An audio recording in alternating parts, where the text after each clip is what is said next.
આ તરફ દ્વારકા જિલ્લામાં ફરી જામ્યો છે વરસાદી માહોલ। ખંભાળિયા પંથકમાં તેજ પવન સાથે ધોધમાર વરસાદ વરસ્યો છે। વરસાદના પગલે ખંભાળિયાના મુખ્ય માર્ગો પર પાણી ભરાયા તો Nagar gate, Jodhpur gate, Ramnath society, Soni Bazaar સહિતના વિસ્તારમાં પાણી ભરાઈ ગયા છે અને બીજી તરફ ખેતરોમાં પણ પાણી ભરાયા છે।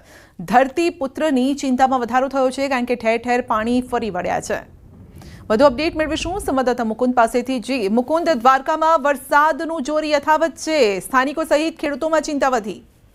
જી સંધ્યા, વાત કરવામાં આવે તો દેવભૂમિ દ્વારકા જિલ્લામાં બપોરના સમયે જ મેઘરાજાની વિરામ બાદ ફરી એન્ટ્રી શરૂ થઈ હતી। વાત કરીએ તો ખંભાળિયા શહેરમાં ધોધમાર વરસાદના કારણે ખંભાળિયાની નગર gate, Jodhpur gate, Ramnath society સહિતના જે મુખ્ય માર્ગ છે આ મુખ્ય માર્ગમાં પાણી ભરાઈ જવાના કારણે વાહન ચાલકો તેમજ રાહદારીઓને પણ પારાવાર મુશ્કેલીનો સામનો કરવો પડી રહ્યો હતો। ત્યારે વાત કરીએ તો દેવભૂમિ દ્વારકા જિલ્લાના ગ્રામ્ય વિસ્તારમાં છેલ્લા કેટલાય સમયથી સતત વરસી રહેલા વરસાદના કારણે ક્યાંક ને ક્યાંક ખેડૂતોની ચિંતામાં પણ વધારો જોવા મળ્યો છે। વરસાદી પાણી ખેતરોમાં ભરાઈ રહેલા હોય ત્યારે જે મગફળી સહિતના જે પાક છે આ પાકને પણ વ્યાપક નુકસાન થવાની ખેડૂતોમાં હાલ ભીતિ સેવાઈ રહી છે। જી સંધ્યા। જી, આપનો આભાર।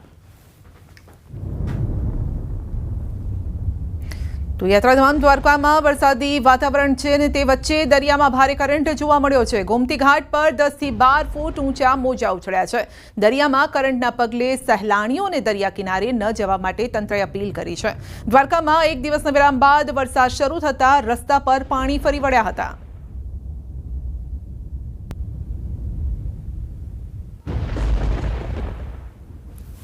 તો કચ્છમાં પણ ભારે વરસાદથી ખેતરોમાં પાણી ભરાયા છે। માનકુવામાં ભારે વરસાદે તબાહી મચાવી છે।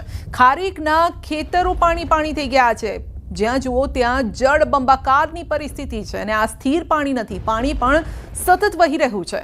વાડીની દિવાલ તોડી પાણી બહાર નીકળી ગયું હતું અને પાણીએ તેનો પાવર બતાવ્યો છે।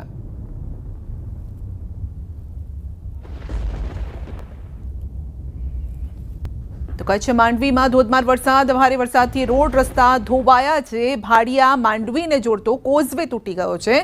રસ્તો ધોવાતા વાહન ચાલકો પણ રસ્તામાં અટવાયા હતા।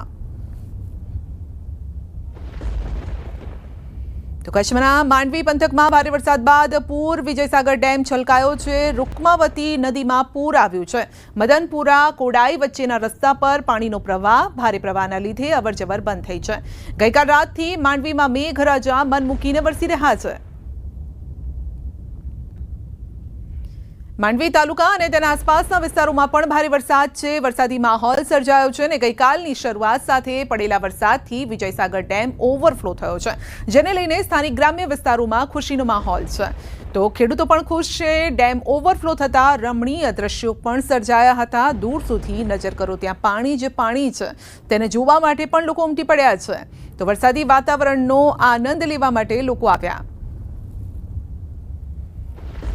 તો કચ્છમાં વરસાદી માહોલ વચ્ચે નદીમાં પાણી, નખત્રાણા તાલુકાના મથલમાં વહેતી નદીમાં પાણી ફરી વળ્યા છે। વહેતી નદીના રમણીય દ્રશ્યો જોવા મળ્યા છે, જેને જોવા માટે કિનારે સુધી લોકો આવ્યા હતા અને પોતાના કેમેરામાં, ખાસ કરીને મોબાઈલ કેમેરામાં આ દ્રશ્યો પણ કંડાર્યા હતા।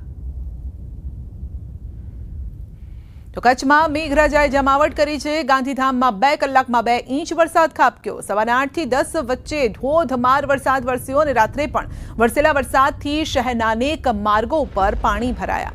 શહેરના અનેક વિસ્તારોમાં પાણી ભરાયા, લોકો પરેશાન થયા। વરસાદી નાળાની સફાઈ પાછળ લાખોનો ખર્ચ કર્યો અને છતાં પણ જળબંબાકારની સ્થિતિ છે। લોકોએ પરેશાન થવું પડી રહ્યું છે અને વાહનો પણ બંધ થઈ જઈ રહ્યા છે। તો નવસારીમાં ઘૂસ્યા છે પૂર્ણા નદીના પાણી। પૂર્ણા નદીએ વટાવી છે ભયજનક સપાટી। 23 ફૂટ ઉપર વહી રહી છે પૂર્ણા નદી। નવસારીના અનેક વિસ્તારોમાં પાણી ભરાયેલા છે। ઘરમાં 2 ફૂટ સુધીના પાણી ભરાયા છે। તો નીચાણવાળા વિસ્તારોએ ખાસ સાચવવું પડશે અને તે વિસ્તારોમાં અત્યારે પાણીએ સામ્રાજ્ય જમાવ્યું છે।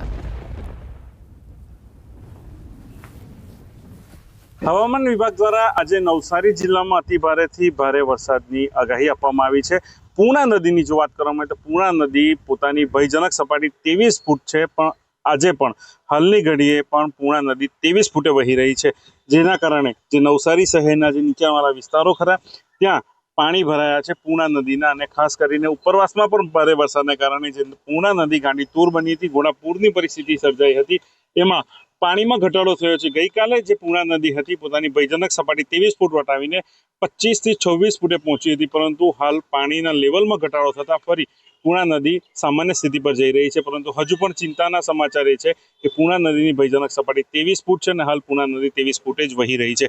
હજુ પણ નવસારી જિલ્લામાં અતિ ભારેથી ભારે વરસાદની આગાહી આપવામાં આવી છે, જેને લઈને તંત્ર સમગ્ર સ્થિતિ પર પોતાની નજર લગાવીને બેઠું છે. અને સાથે જ નવસારી જિલ્લાના જે નીચાણવાળા વિસ્તારો ખરા, ખાસ કરીને નવસારી શહેરના દશેરા ટેકરી, મેસટ ખરા અને શાંતાદેવી જેવા વિસ્તારો છે, ત્યાં પણ લોકોને સચેત રહેવા માટે વહીવટી તંત્ર દ્વારા અપીલ કરવામાં આવી છે. અને જે નીચાણવાળા વિસ્તારો છે ત્યાંથી અંદાજિત 500 થી વધુ જે લોકોનું છે એનું પણ સ્થળાંતર કરવામાં આવ્યું છે. ભાવિન પટેલ, ન્યૂઝ 18 ગુજરાતી, નવસારી.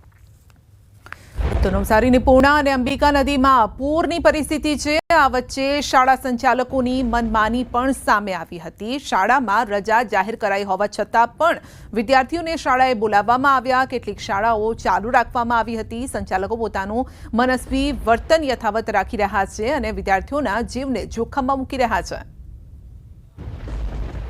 તો કેટલીક શાળાઓ ચાલુ રાખવામાં આવી હતી પૂરની સ્થિતિ વચ્ચે જ, જ્યારે કે શાળા બંધ કરવાનો આદેશ હોવા છતાં પણ, કારણ કે ગઈકાલથી વધુ વરસાદ નવસારીમાં જોવા મળ્યો છે ને આવા સમયે બાળકોના જીવને જોખમ ન આવે તે માટે નિર્ણય લેવાયો, પરંતુ કેટલાક શાળા સંચાલકો આવા નિર્ણયને પણ ઘોળીને પી ગયા છે.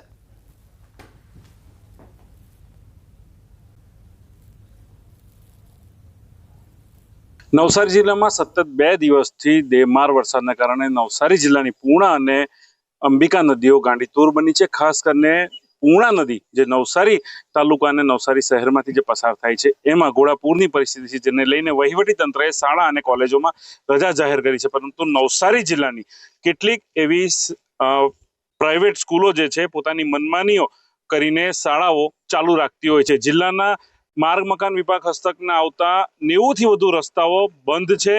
વાહનો જોઈ શકો છો કે બાળકો શાળામાં વાહનો લઈને આવે છે, પરંતુ જો શાળા ચાલુ રાખીને જે શિક્ષણ ન બગડવું જોઈએ એ વાતો આગળ ધરીને શાળાઓ પોતાની મનમાની ચલાવતી હોય છે અને બાળકોના જીવને જોખમે મૂકતી હોય છે. આ જ રસ્તાઓ પર, માર્ગો પર પાણી જો ફરી વળે અને કોઈ વિદ્યાર્થીઓ, જે બાળકો જે છે, જે વાહનો લઈને શાળામાં આવતા હોય છે, જે ગાડીઓ છે એમાં વિદ્યાર્થીઓ શાળાએ આવતા હોય છે અને જો કોઈ બનાવ બને તો એની જવાબદારી કોણ લેશે? વહીવટી તંત્રએ આજે વહેલી સવારે રજાઓ જાહેર કરી છે. ખાસ કરીને નવસારી અને જલાલપોર તાલુકાના માર્ગો પર પાણી ફરી વળ્યા છે.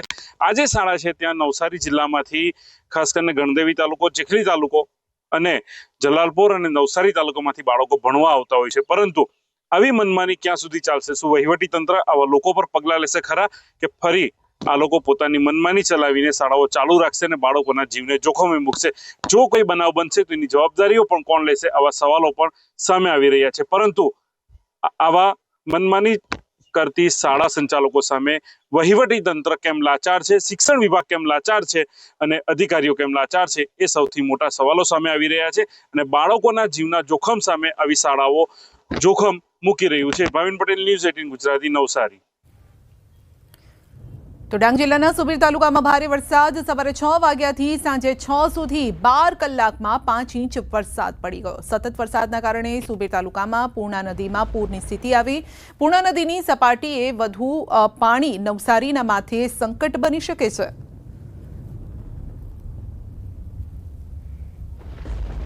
તો ડાંગમાં અંબિકા નદી બની છે ગાંડીતુર. ડાંગ જિલ્લામાં ધોધમાર વરસાદ. ઉમરા ખાતે અંબિકા નદીમાં ઘોડાપૂરની સ્થિતિ છે. મધર ઇન્ડિયા ડેમમાં પણ ભરપૂર પાણીની આવક છે. અંબિકા નદી ગાંડીતુર થતા નવસારીના ગણદેવી તાલુકાના કેટલાક વિસ્તારમાં અસર જોવા મળી છે.